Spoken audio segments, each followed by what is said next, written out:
Hey, how you doing? My name is Jerry Luke, and normally you can hear me on Sports Insight on WHCR FM in New York, 90.3 The Voice of Harlem, or on your computer, WHCR.org. The number to call on Fridays between 2 and 3:30 is 1-212-650-6903.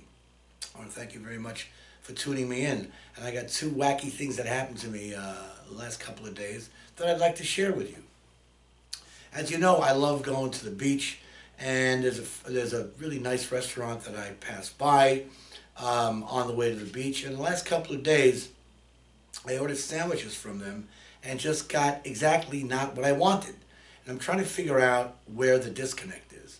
I'm allergic to tomatoes, so whenever I order something, I always order lettuce and onion, no tomatoes. Well, the first day that I ordered my sandwich, um, I got the sandwich with a nice level of onion, also a nice level of tomato, another nice level of onion, and a nice level of tomato. Well, rather than hit the ceiling, I got a fork, I took the tomato off, and I ate it, and it was delicious. Okay. I figured, well, it was a one-off deal. It won't happen the next time. Next time I go in, order a sandwich, egg and cheese, toasted roll, lettuce and onion. I get a nice sandwich, egg and cheese. That's it. I'm trying to figure out where is the disconnect here. What's going on? So I noticed that the cooking staff is Hispanic and the ordering staff is white, and I'm figuring there's some kind of non-communication between these two groups. A lot of times people who don't speak English, regardless of what group they are, don't want to admit it because they think their value as employees will suffer, so they don't admit it. And the wait staff doesn't really understand that, and doesn't understand that people might not understand the language, and they don't make an effort to actually understand another language, so they can just, as a matter of convenience, say lechuga y cebolla, and that's lettuce and onion. It's very basic, and I think it's sin tomate, and that would be without tomato. And if they did that, the sandwich would come out.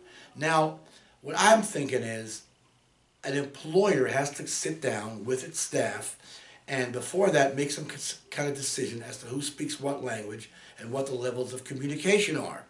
And if he or she can do that, things will run smoothly. If you just let people order willy-nilly, people make food willy-nilly, the food might taste good, it might look good, but the order that was placed does not necessarily get fulfilled. So that's an issue. And I see a lot in Manhattan too, when people assume that they know that they know what I want, because I've ordered a lot of times. Half of the time, it doesn't come out right either. So it's got nothing to do. And there's actually one gentleman who I've specifically told the order to, and it doesn't come out right. So I think he just doesn't understand what I'm saying. The food is delicious. It's just not. It comes out in some odd way. So communication, I think, is the best policy. That's number one. Number two, a little while after I ordered the sandwich, I go to the bank to get some money, 40 bucks. 40 bucks, that's it.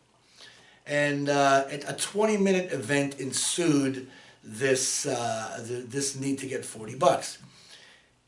Chase Manhattan Bank is where I bank. I don't want to give them the plug, but that's where it happened. So maybe if they see this, they'll change their ways. If not, I'm still going to bank there anyway for certain reasons that I don't care to discuss, because I'll have to do some damage to myself. Anyway, I go in, I order, and the thing that's nice about that bank is you can order fives and ones, tens, fives, ones, 20s. I like playing with that machine, so I did, and I got seven fives and five ones. Okay, two of the fives, one was ripped in half, and one looked like an army had used it as wallpaper. So I take it to the teller. I take two fives to the teller. He gives me 10 ones. Okay, I figured that's cool. Among the 10 ones, one of the ones, an edge is ripped off. How do you give a customer money at a bank where the edge is ripped off the bill? And he gives me a one that also looks like it was used for wallpaper at one point.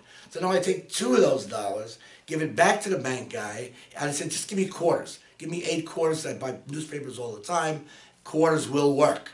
So he gives me the quarters. I might add, a couple of times before that, one time before that, he gives me quarters. One of the quarters had gum on it. How do you give a customer at a bank a quarter with gum on it? And like a dumbbell that I am, I cleaned off the quarter and then handed it to somebody else. And I should have given it right back to that person, but I didn't want to seem like a complete lunatic. Anyway, so that's my story there. On another note, on a very, very sad note, I'm a railroad buff, and I take trains everywhere. And whenever there's something bad happens on the rail, it really affects me personally, because I think it's a wonderful mode of transportation that for some reason Congress, which is deciding to decrease money for Amtrak in this session, is going to be taken aback by. A train ran off the tracks in Philadelphia, killing 6 people. It is just mangled. 6 people have died. It's a very, very sad thing. I don't know how it happened. About 79 years ago, the same thing happened. On Labor Day, 72 years ago, 79 people were killed in the same section of track. Now you would think in 80 years, somebody may have figured out that there's something wrong here. Hello? So I know I'm making light of it. I don't want to. There's nothing to me. This is a major, major league tragedy. And there is a disconnect here somewhere, and I hope somebody figures it out. My name is Jerry Luke. Normally you can hear me on Sports Insight on Fridays between 2 and 3:30. The number to call is 212-650-6903. Do not call me after you watch this tape, because I won't be on until Friday. Some nice people will probably be on and take your call at the time, but it won't be me. Anyway, I want to thank you for listening, and we'll see you on the radio.